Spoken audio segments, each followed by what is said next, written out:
am in my cab back to Reagan National after the craziest day maybe in the I don't know. I feel like there's been so many crazy days in the last year of soona, but probably this will definitely go on my top 10 list. Today I testified to Congress about the Candor Clause and the work that Hayley and I are doing to promote gender equity in venture and startups and entrepreneurship. And I was really excited because Brianna, our new director of marketing, came with us and came with me, and it was my personal cheering crowd in the hearing room. I thought I would just share a little bit about how powerful it is to be around other women who are advancing good in the world. Sometimes it can feel like you're alone in moving these things forward. I know that there have been many times in the last year, especially right after I was harassed, that I felt very alone. And it was in connecting with Hayley, connecting with my team, connecting with our attorneys, connecting with our community at large, that I have started to feel more reconnected and more together with everybody in this fight to make it easier for women to start and grow businesses.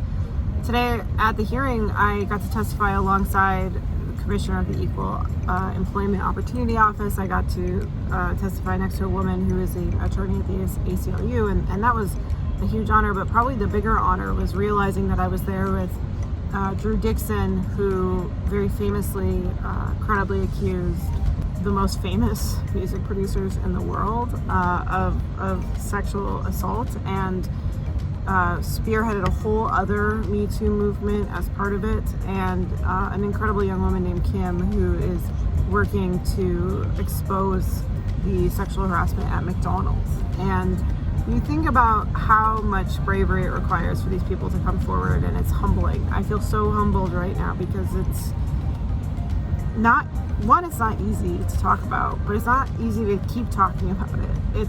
I find it quite hard to keep talking about it, and I am proud of them, even though I barely know them, and I am proud to be associated with them because I don't feel like what I've done is even remotely close in comparison to what they've been able to do to shed a light on the issues that exist.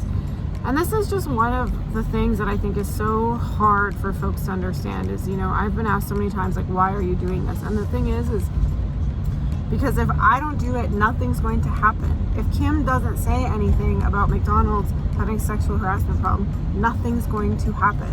If Drew doesn't come forward and say that L.A. Reid assaulted her and harassed her, nothing's going to happen. It's just going to continue, and change only happens when we decide that things need to change. And so this is a heavy vlog, but it's been a heavy month, honestly, and it all kind of culminated with today. So I'm ready to go back to the airport, get back to work, and I just feel so grateful to everybody who's sent me positive messages since all of this has come out and come to light. So like this video, subscribe to this channel. I promise the next one will actually be about really cool things we're doing at soona, including new store openings. Woo!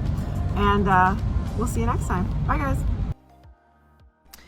It is my honor to be here today to share with you the journey that my business partner and I have been on to use our business, soona, as a vehicle for advancing equality for women in entrepreneurship.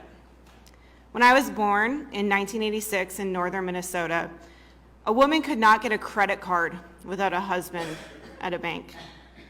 In 2013, it was a credit card which allowed me to build my first business. That $10,000 in debt, which was granted to me as a single woman, led me to build my first multi-million-dollar company, Mightier. While this is meaningful progress, less than 1% of businesses founded in this country by women will ever exceed $1 million in annual revenue. When I started my second company last year, I had even bigger aspirations of $1 billion company. I had a vision of creating the modern-day Kinko's, a same-day photo and video studio that any company could visit to create professional content for their brand. To build this company, I would need large sums of money, which could only be gained through venture capital. The statistics in fundraising for women are abysmal. And yet, my business partner and I pushed forward, strong in our conviction that nothing changes if nothing changes. It was in the process of pitching investor after investor that I discovered there are virtually no protections for entrepreneurs against gender discrimination and sexual harassment. I pitched more than 170 investors, most of them men. As you know, in seeking a loan from a bank, lenders are prohibited by law from discriminating based on gender or marital status.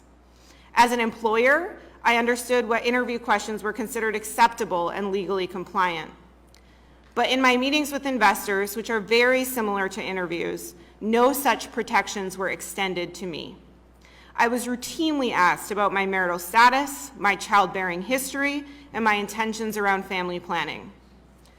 The world of venture capital will have you believe that these questions serve as a protection of their money, a necessary part of analyzing the risk profile of an investment opportunity. But I ask you, is it any surprise then that only 2% of venture capital investment made last year was made in female-founded companies?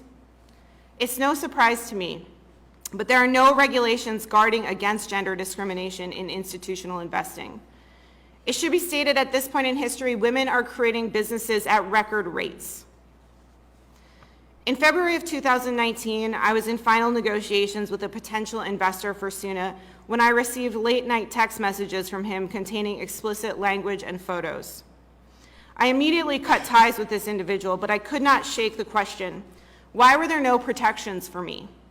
In a system where no question is off limits, there are no lines to cross and no rules to follow. What if he had waited until the deal was closed to harass me? What if I was stuck with this person in my company? What if he had profited from my success? In closing my first pre-seed financing last May, I urged my attorneys to create a legal framework for protecting my co-founder and myself from this kind of behavior. We called it the Candor Clause.